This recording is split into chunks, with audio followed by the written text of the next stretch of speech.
So, believe it or not, we're pretty much out of the flashback.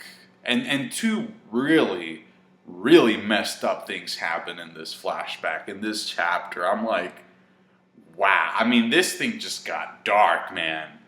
Wow. One of those messed up things is heavily implied. The other one is just blatantly stated. So I actually have two questions. The first one is, if you're trafficking children and one of the children that you're trying to traffic eats you alive, that's literally the definition of just desserts, right? And then my second question is, if a person ends up eating a devil fruit user, does that devil fruit user's ability transfer onto the person without a secondary means of transfer? Meaning, it was established in Punk Hazard that pretty much the logic behind the whole devil fruit ability being passed on to somebody else is pretty much the following. A devil fruit user dies, that ability goes on to the nearest fruit, and then once a new person eats that fruit, they gain that ability that way. And just for clarity purposes, I'm just going to go ahead and state that I think it's obvious that Lin Lin ate all these people alive. I think it's obvious. What else could have happened if not that?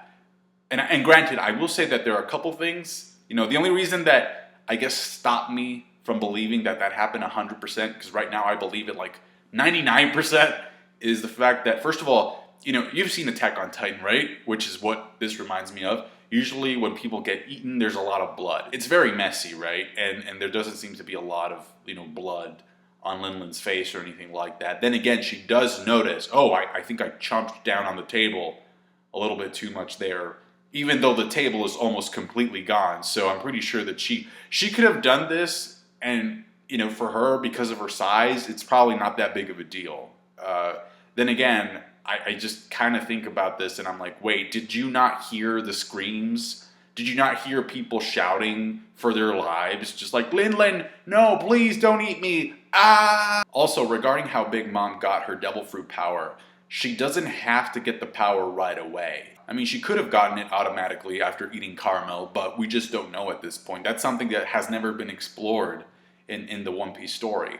And so I just kind of want to bring your attention to another possibility, because if you look at the surrounding area, you'll see that there's a lot of trees around. So maybe Carmel died, right, normally, and then, you know, that power got transferred to like a nearest fruit in a tree, and then you know that Big Mom's going to be looking for food, so maybe she got it that way too. So those are two possibilities. Carmel creates Prometheus in this chapter, so I thought that was kind of cool. And also, it was heavily implied that she already had Zeus in last week's chapter because she was manipulating the clouds, you know, creating storm clouds and stuff, making it rain. So I guess that's kind of cool because it explains how Big Mom inherited these two things. So again, this chapter does a really good job at explaining Big Mom's character traits as an adult. In fact, if you notice, and I said this before, but if you notice the way that she uses Prometheus and Zeus, it's almost as if she's using them as gloves because she knows she has to keep her strength held back, keep it in check. I mean, you saw what happened, how she flipped and KO'd Fallbeard. I mean, at first she breaks his sword, which, you know, there's no reason to believe that she knows armament hockey at that point. So the fact that she's 5 years old, she's already breaking swords just casually, get out. And then she flips him by the beard. You know what that flip reminded me of? Jack versus Nekomamushi. Except in this case, it's the beard being grabbed and not the trunk. And those injuries ended up killing Fallbeard, as confirmed by Mountainbeard. He's like, yeah, he's not going to make it. He's too old. So KO. I mean, Carmel even says when she's pitching this to the CP agents, this girl is cut out to be an admiral easy, all right? She can even become fleet admiral, all right? And that kind of reminds me of Garp a little bit, because Garp was offered the position of fleet admiral on various occasions. He would just turn it down. It's just incredible to me that Big Mom is that strong as a fasting 5-year-old. Because remember, she hadn't eaten anything at that point in time for a while.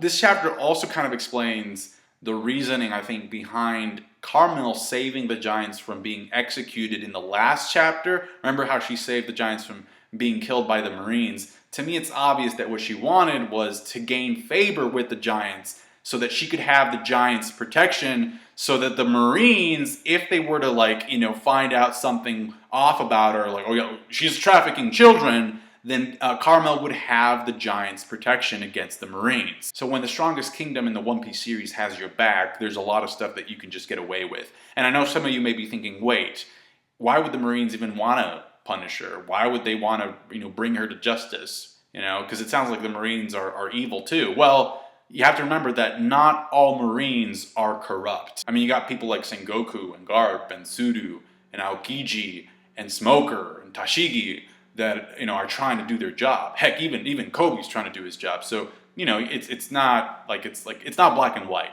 And even the dealings that Carmel is doing, or at least trying to make under the table, are actually not with Marines, but with CP agents. And the CP agents are actually closer to the Celestial Dragons than they are with the Marines. So from that standpoint, it would actually make sense for them to want to strike a deal with a child trafficker, given the fact that the Celestial Dragons are in favor of slavery. I also thought this chapter did a pretty good job at explaining Big Mom's fascination with multiracial social gatherings that involve food, kind of like a wedding or a tea party, because so this is literally one of her happiest memories, right? And yet she lost her friends, like she lost this experience. She was having the time of her life, and she lost it as a kid. And so what she's doing as an adult is that she's trying to recreate that experience. And that's why she gets very angry when she invites people and they don't show up. Like if she invites you and you don't show up, it's kind of like an insult to her dream, to this very happy memory that she had as a kid. Quickly, I just want to bring your attention to page 12. It actually took me 2 reads to notice this. So go to page 12, the first row.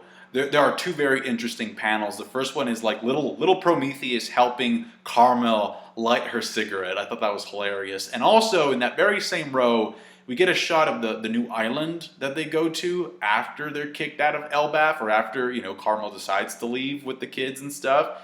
So you see the island, and you see the way the hills are shaped, and you see like this giant peak, you know, towards the edge of the panel.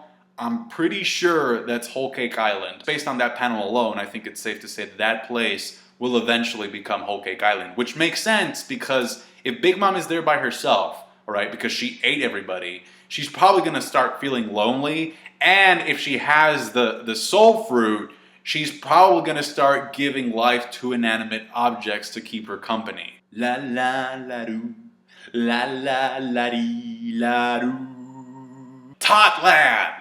It all started with some cannibalism.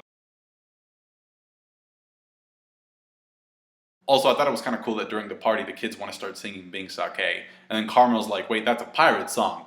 And I'm going to be selling you to the Marines. So from a very young age, little Linlin wanted to become a pirate. So that's kind of cool. Shout out to Brooke. Young lady! As a side note, we learned that John the Giant was actually one of Mother Carmel's first dealings. So it makes me curious, how many giants did she actually trade? Like, that is so messed up. Also, I think this is kind of obvious, but I might as well just mention it just for clarification purposes.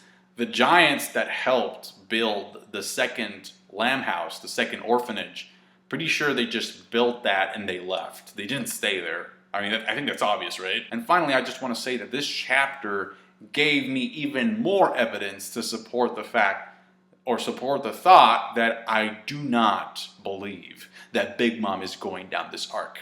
Why? Okay, 2 things. There was a girl in last week's chapter, right, called Girth. I think Girth was hanging around Big Mom. Pretty sure we're going to see her again once we go back to Elbaf, all right? And she has to come into play there and be like, oh yeah, I remember Linlin, we grew up together.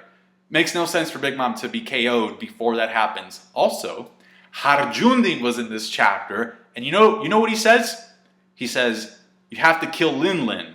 Has the pride of Elbaf fallen this low? Okay? So the fact that you have Harjundi and that other girl there pretty much implies that once Big Mom meets her end, those 2 characters are gonna have to be there. There's no point in having these characters there in the flashback if Big Mom just gets KO'd someplace else and they're like, oh yeah, Luffy, you took care of Linlin, I hated her. No, they have to be part of her downfall. They have to be there to witness the downfall of Big Mom. I mean, just from a very basic storytelling perspective.